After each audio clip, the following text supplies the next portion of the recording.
사실 저도 다른 학원에도 상담을 갔었거든요.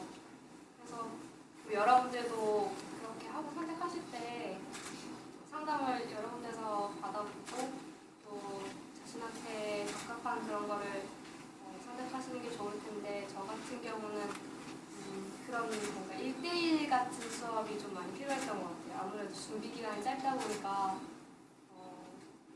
좀 집중력 있는 수업을 원했었던 것 같고, 아무튼 그렇게 해서 아나 레슨을 시작하게 되었는데, 수업은 발성 수업이 대부분이었어요. 그래서 뉴스 읽고 또 내레이션도 읽고 DJ도 하고 라디오도 하고 그런 식으로 진행되었고, 또 이미지 특강 중간에 있었거든요. 그 이미지 특강은 KBS PD님께서 직접 오셔서 카메라 앞에 서서 이미지에 대한 뭔가 논평 같은 걸 해주셨는데요. 저는 그때 기본반이었기 때문에 저 빼고는 다 심화반이셨거든요. 굉장히 뭔가 주눅도 들고 그냥 연습 삼아서 해본다 그런 생각이었는데, 그때 학원에 왔을 때 다들 제가 보기에 겉모습이 너무 화려하셨어요. 여기 보시면 미스 코리아인 분도 계시고 다들 키도 엄청 크시고 막 되게 화장도 되게 화려하시고 막 정장 입고 오시는데, 저는 되게 추리닝 입고 화장도 별로 안 하고 그렇게 서니까 자신감도 많이 떨어지고 그랬었는데, 결국 제가 아나운서 준비하면서 느낀 게, 제가 합격했다는 거는 그런 것들이 중요한 게 아니라는 걸 다시 한번 입증해 준 것 같아요. 그래서 카메라 테스트를 보러 갔을 때도 정말 그 대기실에 있는 수백 명의 사람들이 다 하나같이 예뻤거든요. 저희 어머니도 그때 같이 따라가셨는데, 우리나라에 이렇게 예쁜 여자들이 많았냐고요.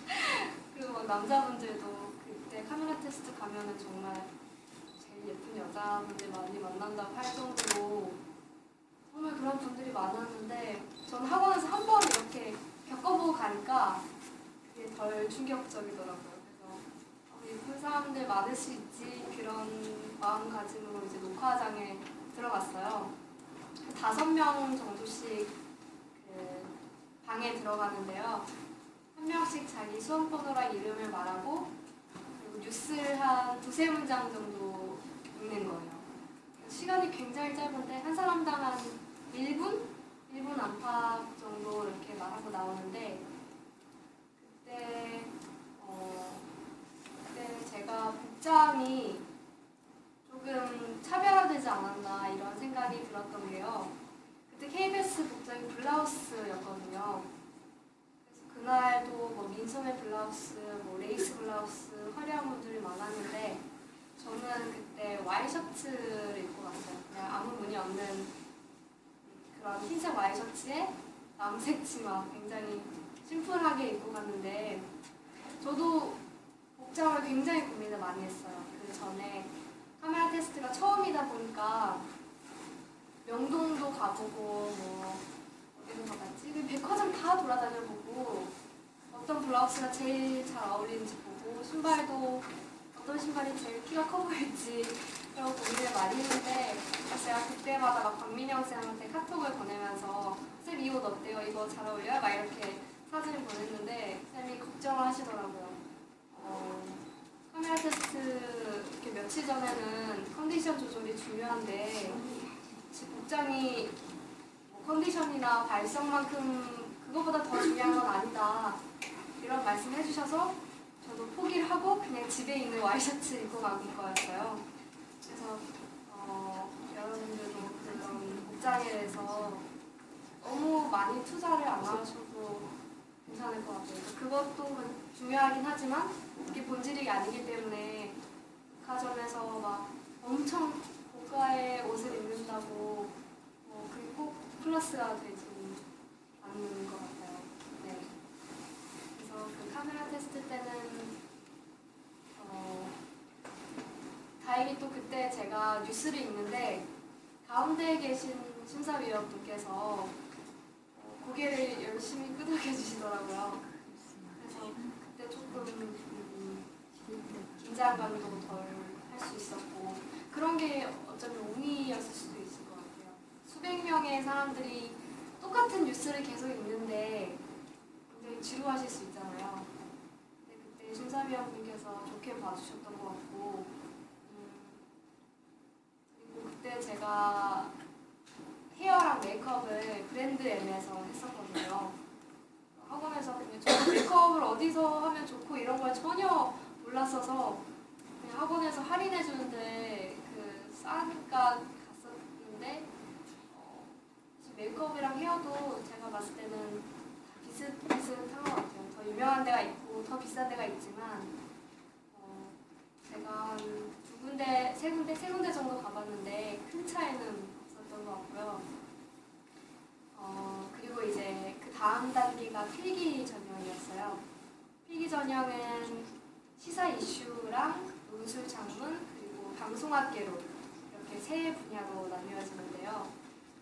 방송학개론은 그냥 박민영 쌤께서 그 방송학개론 책 한 집만 져서 그거 사면 된다고 하셔서 그거 일단 사서 한 권을 그냥 통독했고요.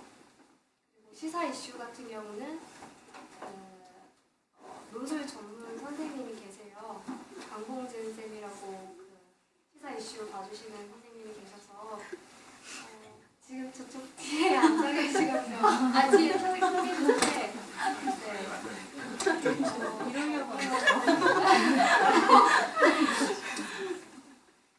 네, 편집 기자분이셔서 논술 같은 거 요령, 팁 이런 거 알려주셨고 그리고 그때가 추석 기간이었거든요. 그래서 그때 이제 지방에 내려가서 할머니 뵈러 갔는데 그냥 저는 혼자 방에 들어가서 시사 이슈 책 열심히 봤던 것 같아요. 그때는 할머니께 말씀 못 드렸어요. 혹시 떨어질 것 같아서 아나운서 준비한다고 말씀 못 드리고 그냥 공부할 게 좀 있다 이렇게 말씀을 드렸는데 나중에 합격하고 거의 제일 먼저 할머니께 전화 드리니까 너무너무 좋아하시더라고요. 그때 말하지 그랬냐고. 네. 근데 아무튼 시사 이슈 같은 경우는 신문을 거의 매일 보면서 요즘 어떤 것들이 좀 많이 화제가 되고 그런 거를 좀 익혀뒀기 때문에 시사 이슈 책을 샀을 때 올해 이게 조금 더 중요하고 이게 조금 더 화제가 많이 됐으니까 이런 것들보다는 이걸 더 많이 공부해야지 그런 식으로 취사 선택을 할 수 있었던 것 같아요. 그러니까 신문 같은 경우는 아나운서 준비하는 기간 동안 꼭 필기시험 기간이 아니라 그냥 전 기간 동안 하루에 한 30분 정도 시간을 내서 봐야 보는 게 많은 것 같아요. 그래서 선생님들께서 시간이 없으면 뒤에 사설 부분이라도 읽으라고 하셨거든요. 저도 일면이나 사설 부분 정도는 봤던 것 같고요. 그리고 필기시험장에 가서 1교시 논술 시험을 1시간 동안 보고 이제 그 다음 시간이 시사교양이랑 방송학개론 이렇게였는데요. 논술 한 문제가 100점이고 그리고 시사교양이랑 방송학개론 20문제 합쳐서 100점이에요. 그러니까 배점이 엄청나게 차이가 나죠. 논술은 한 문제에 100점이고 방송학개론이랑 시사교양은 한 문제에 5점이니까 논술 비중이 생각보다 큰 거라고 생각할 수 있습니다. 그래서 시사교양 이슈는 그냥 제가 봤을 때 평소에 신문을 좀 읽어두셨으면 카메라 테스트 본 직후에 그때 이제 엄청 집중적으로 봐야 할 것 같고 물론 평소에 그렇게 뉴스랑 신문을 많이 읽으시면 도움이 될 것 같고요. 그리고 방송학개론은 제가 시험 봤을 때는 그 개론서보다는 최근에 그런 언론정보학과의 그런 최근 이론들이 좀 많이 나왔어요. 그래서 원론서는 참고를 하되 저도 그 점이 좀 부족하긴 했는데 최근에 어떤 방송학에 어떤 이론이 있는지 최근 이론을 좀 많이 공부하셔야 될 것 같아요. 방송학개론 그 한ዝ만 저서는 좀 예전 이론들이 많이 있어서 최근 경향이 좀 부족했던 것 같고요. 그리고 이제 그 다음 단계가 3차 실무 면접이었거든요. 실무 면접 때도 카메라 테스트를 또 하고 그리고 면접을 하고 이렇게 두 개로 진행이 되는데요. 그래서 이제 발성 연습 같은 경우는 6월 달부터 학원을 다니면서 수업도 듣고 또 별도로 연습을 계속 했던 것 같아요. 저는 학교 기숙사에 살고 있는데요. 발성 연습할 곳이 좀 마땅치가 않았어요. 여기 신촌 주변에 사는 분들은 학원에 와서 빈 강의실 많으니까 거기서도 개인 스터디 많이 하시고 그랬는데 저는 조금 2호선 끝머리는 아니고 조금 여기서 신촌이랑 조금 먼 기숙사에 살고 있어서 신촌까지 오기가 좀 번거롭더라고요. 그래서 수업 들을 때만 오고 나머지 스터디는 저 같은 경우는 카페를 좀 많이 갔었어요. 그래서 학교 주변에 좀 시끄러운 카페 있잖아요. 그런 데 가서 이어폰 끼고 9시 뉴스나 8시 뉴스 그렇게 토막토막 나뉘어져 있잖아요. 그 코너별로 그거를 이렇게 틀어놓고 쉐도잉을 했어요. 그러니까 영어 공부할 때 리스닝 하면서 쉐도잉으로 이렇게 막 발음 공부하잖아요. 그것처럼 뉴스도 그 아나운서가 하는 말을 그대로 이렇게 따라하는 거예요. 그래서 조용한 카페 가면 좀 민망하겠지만 시끄러운 카페 가면 별로 신경 안 쓰거든요, 저한테. 그래서 카페 가서 최소한 이틀에 한 번씩은 가서 그날 뉴스나 그 전날 뉴스로 쉐도잉 연습을 하면서 이 단어는 어떤 장단음으로 발음하고 또 어떤 억양, 인토네이션 이런 걸로 하는지 그런 거를 혼자 많이 연구를 했고 또 수업에 가서는 선생님들께 혼나가면서 네, 발성 연습을 집중적으로 받았고요. 그래서 이제 3차 카메라 테스트 때도 뉴스를 줬어요. 그래서 그때는 이 프린트된 종이를 보고 읽는 게 아니고 프롬프터를 보고 읽었어요. 프롬프터는 저쪽 방인가? 저기도 한 대가 있거든요. 그래서 프롬프터 이렇게 자막이 이렇게 쭉쭉 나오면 위로 올라가면서 그걸 보고 있거든요. 그래서 학원에서 한번 해본 경험이 있어서 크게 긴장은 안 하고 읽을 수 있었고요. 그리고 뉴스 말고도 시도 하나 뒤에 있더라고요. 시도 낭송하게 시를 하나 주셨는데 실무 면접 때 선생님들께서 시 나올 수 있다 이런 말씀을 계속 하셨어요. 그 시인 이름 까먹었는데 올해가 무슨 어떤 시인의 100주년인가? 네, 말씀하셨었는데 그 시인의 이름을 까먹었는데 서정주였나? 네, 아무튼 그래서 그 시 연습을 했었어요. 그 박민영 쌤이랑도 연습했고 변순복 쌤이랑도 연습을 해갔는데 저는 그렇게 학원에서 연습을 할 때도 되게 뭔가 오글거리더라고요, 시가. 그래서 좀 걱정을 했는데 거기서 시를 읽을 때도 좀 어설프게 읽었던 것 같아요. 그래서 그때 가운데 앉아 계셨던 남자 아나운서께서 막 웃으시더라고요. 제가 시 읽는 거 보고. 그래서 저도 웃을 뻔했는데 진지하게 끝까지 시를 잘 읽었고요, 다행히. 그리고 이제 한 15분 동안 진행이 됐어요. 저는 이제 면접을 준비하면서 그 노트북으로 예상 질문이랑 그거에 대한 답변들을 쭉 이렇게 정리를 해봤는데 이게 거의 한 30장 가까이 되더라고요. 거의 논문 한 편 수준인데 저도 그렇게까지 많이 나올 줄 몰랐는데 선생님들이랑 이렇게 한 분 한 분 다 한 분 한 분께서 피드백 해주신 내용을 다 정리하고 또 제가 추가로 살을 붙이고 이러다 보니까 거의 그 정도 나오더라고요. 그리고 프로그램 오프닝도 시켜볼 수 있다고 하셔서 KBS 홈페이지 들어가서 각 프로그램별로 다 디테이션을 했어요. 그래서 약간 영어 공부하듯이 했는데 오프닝 부분을 이렇게 표시 하나 안 빠뜨리고 받아 적기를 해가지고 그걸로 이제 달달 외우기보다는 요즘 조금 화제가 되는 것들 뭐 예를 들어 제가 준비할 때는 가을철이어서 가을철 보양식 아니면 가을철 축제 이런 거에 대한 내용을 조금씩 바꿔서 형식은 그대로 해가지고 오프닝을 그렇게 외웠고요.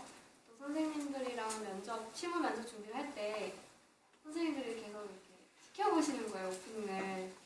근데 제가 그때 좀 부끄러움을 많이 타서 그거를 되게 자신감 없게 선생님들이랑 준비할 때는 자신감 없게 좀 부끄러움을 많이 타서 했었는데 다행히 실무 면접장에 들어가서는 모르는 사람들이다 보니까 마음이 편했는지 모르겠는데 나름 적극적으로 했던 것 같아요. 제가 그렇게 질문 답변을 엄청 많이 준비를 했는데 생각보다 뻔한 질문을 안 하셨어요.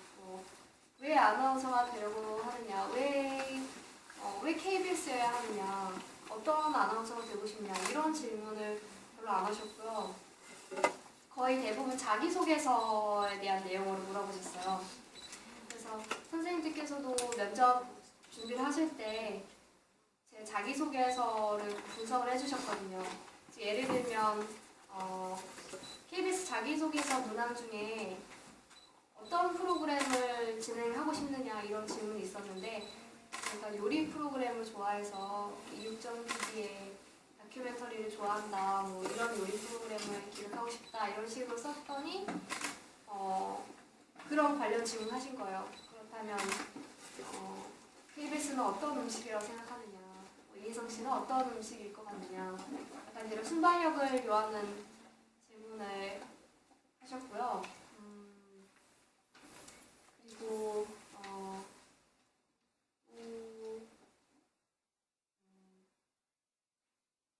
시사 이슈랑도 연관을 지어서 올림픽 금메달과 노벨상 중에 어떤 것이 더 가치 있다고 생각되느냐. 그 당시에 노벨상 수상자 발표하던 시기여서 그런 시사 이슈 관련된 부분도 면접에서 물어보셨고요. 전반적으로 실무 면접 때 아무래도 제가 첫 면접을 보다 보니까 긴장을 많이 해서 목소리가 많이 떨렸거든요. 엄청 많이 떨렸었는데 헛기침도 하고 근데 그런 모습을 조금 그래도 서툴지만 어느 정도 발전 가능성이 있다고 봐주시지 않았을까 그렇게 생각을 해요. 왜냐면 제가 생각했을 때 정말 저보다 실력이 뛰어나신 분들도 많이 계셨을 거고 훨씬 외모적으로도 뛰어나신 분들이 많았을 텐데 뭔가 새로운 이미지, 뭔가 신선한 느낌 그런 거를 좀 봐주지 않았나. 그런 면들이 차별화됐을 수 있다는 그런 생각도 하게 됐었고요. 그리고 복장은 저는 그때 실무 면접 때는 자켓을 안 입고 갔어요.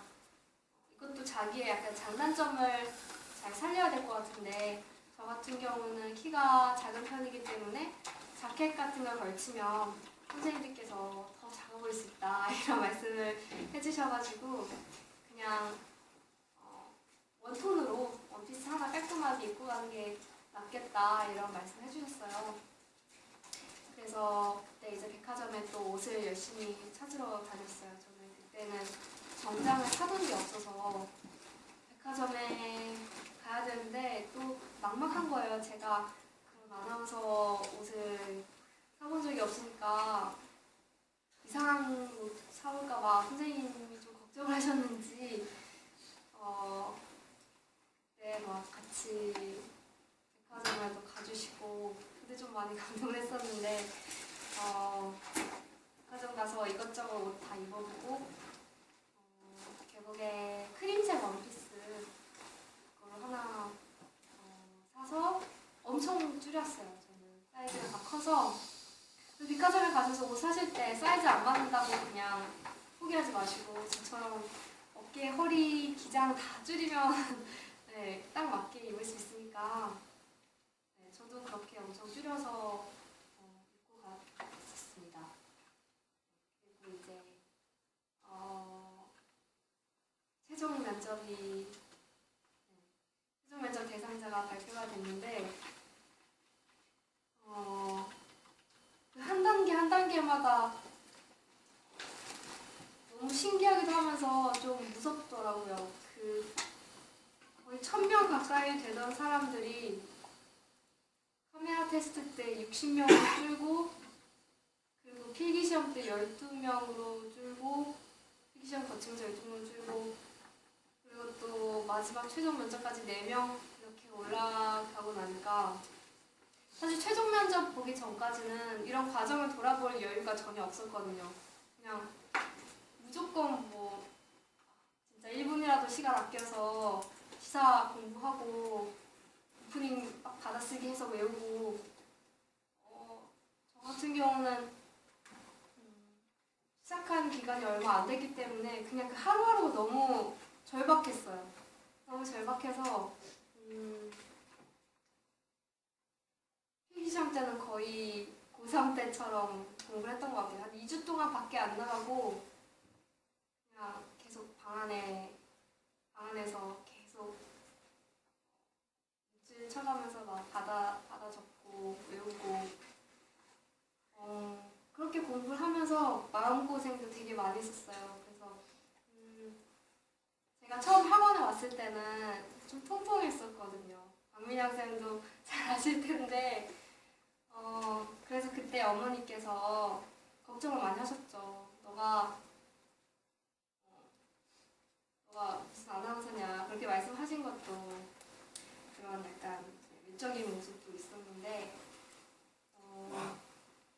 좀 자극을 많이 받았던 것 같아요. 학원을 다니면서 같은 반 동생들 또 언니가 또 되게 마르고 예쁘고 그런 모습을 보면서 다이어트에 대한 자극도 막 부여받았던 것 같고요.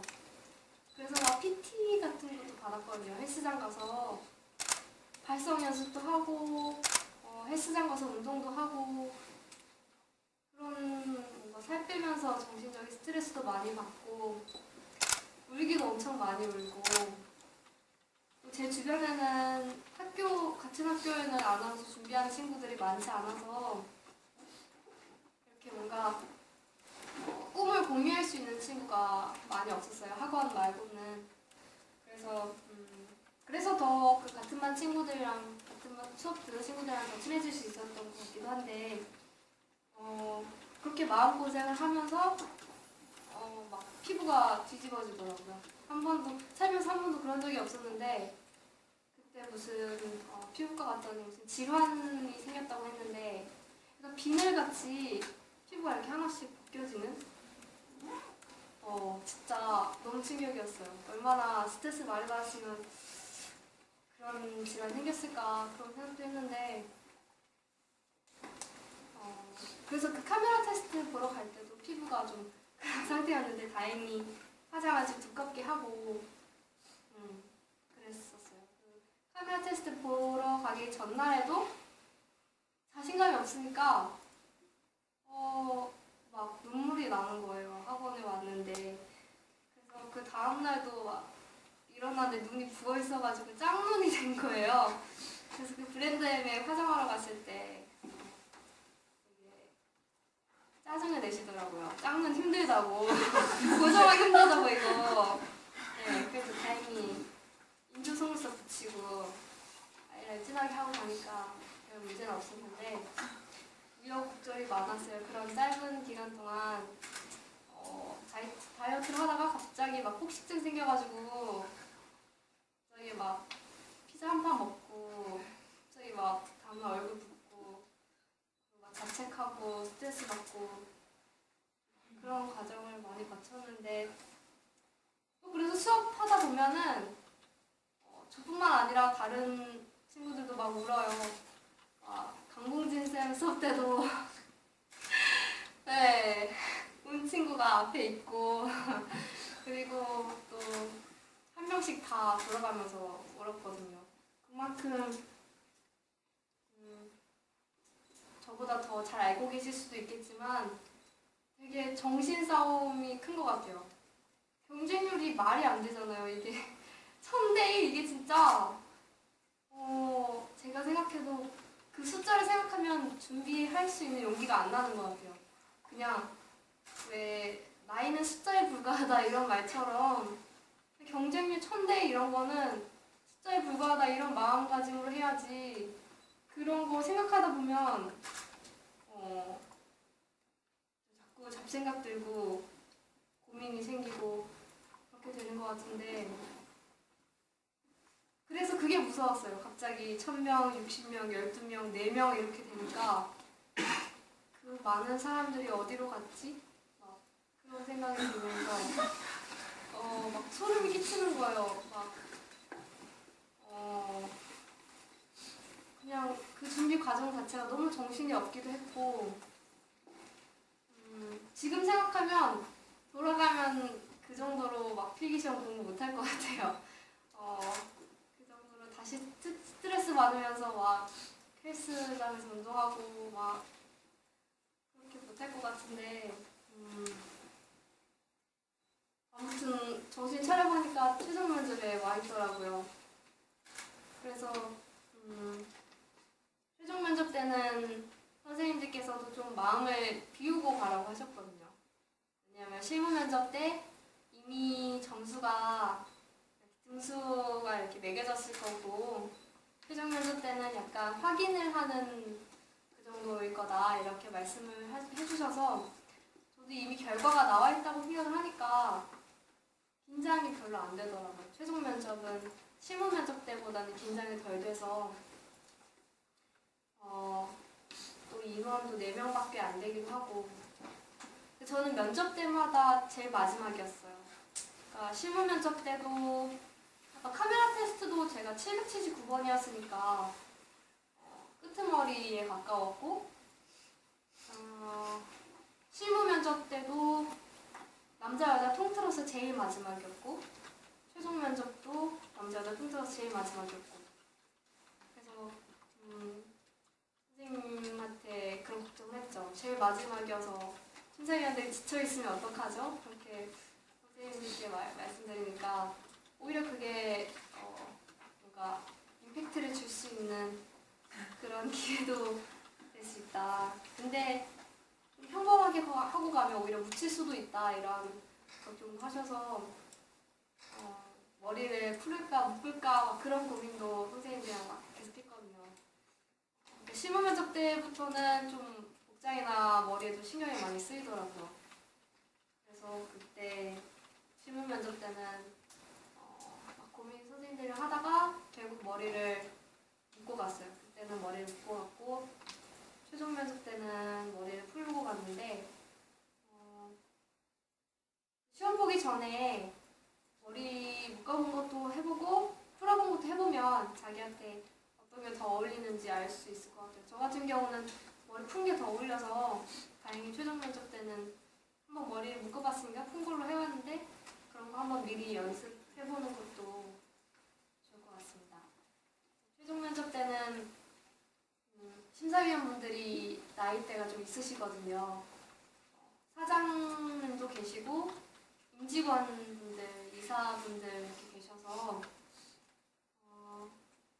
그런 약간 어르신들이 어떤 스타일의 발화라든지 아니면 뭐 어떤 식의 태도를 좋아할지 그런 거에 대해서도 선생님들이랑 고민을 많이 했었고, 그래서 특히 인사가 좀 많이 중요했던 것 같아요. 어르신분들도 인사하는 거 하나하나 되게 신경 쓰신다고 변승복 선생님께서 엄청 강조를 해주셔서 전날에도 막 전화하셔가지고 인사할 때 최종 면접에서 이렇게 인사하고 나올 때 그 상궁 옛날 그 상궁이 하는 것처럼 뒷걸음질 쳐서 획 걸어서 나오지 말고 네, 이렇게 몇 걸음 해서 인사하고 나와라 그 말씀을 엄청 강조하셨어요. 전날에도 막 전화하셔서 그래서 제가 실제로 그렇게 했거든요.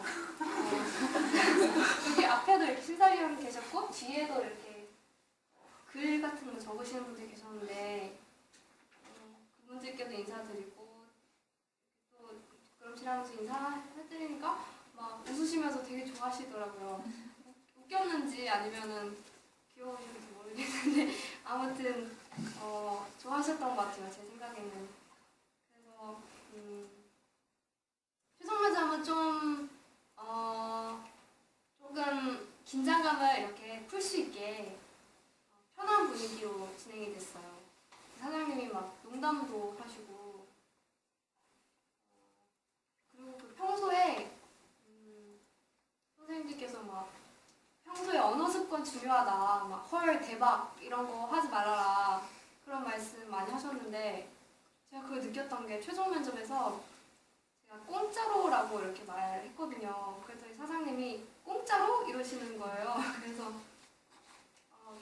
예, 죄송합니다. 공짜로 이렇게 말씀했더니 점수 깎아야겠다고 그런 농담도 하셨는데 그런 게 막 저도 모르게 튀어나오다 보니까 평소에도 진짜 그런 연습을 잘 해야겠다 그런 생각이 들었어요.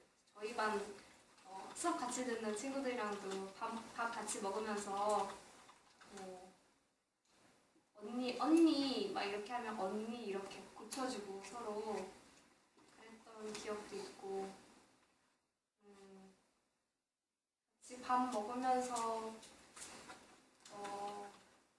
서로 막 힘든 부분들 보듬어주고 응원해주고 그랬던 게 되게 기억이 많이 남는 것 같아요.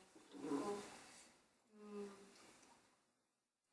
최종 면접 보러 간 날 학원에 들렀었어요. 최종 면접이 3시까지 소집이었나? 그랬는데 그때 1시 정도, 1시인가 2시?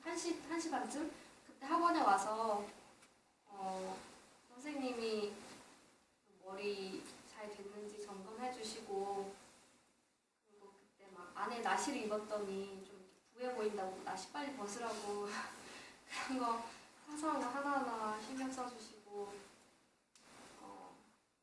힐은 몇 센치가 좋을지 막 그런 세세한 것까지 같이 고민을 많이 했던 것 같아요. 워낙 또 절박하고 그러다 보니까 하나하나 신경이 많이 쓰였는데 그런 거 많이 챙겨주셨던 것 같고 그렇게 준비를 했던 것 같아요. 마지막에 이제 최종 면접 결과 발표가 나왔는데 실무 면접 때는 거의 1분마다 새로 고침해가지고 합격자 명단 빨리 보고 싶고 그랬는데 최종 면접 날에는 좀 담담해지더라고요. 그래서 엄마랑 같이 가로수길 가서 저녁 먹기로 해서 이렇게 같이 있다가 발표가 먼저 났었나? 아무튼 근데 좀 믿을 수가 없더라고요.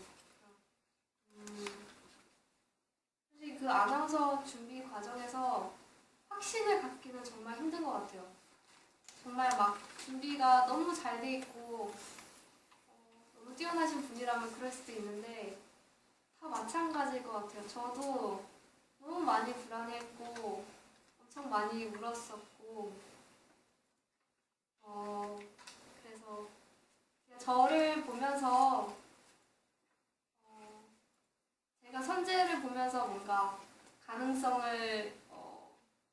어느 정도 느낄 수 있었던 것처럼 저를 보면서 저렇게 키 작음에도 아나운서가 될 수 있네? 저렇게 막 말주변이 화려하지도 않고 목소리도 작은데 아나운서가 될 수 있네? 약간 이런 자신감을 가지셨으면 좋겠어요. 저는 저를 보면서 자신감을 많이 가지셨으면 하는 그런 바람이 있습니다.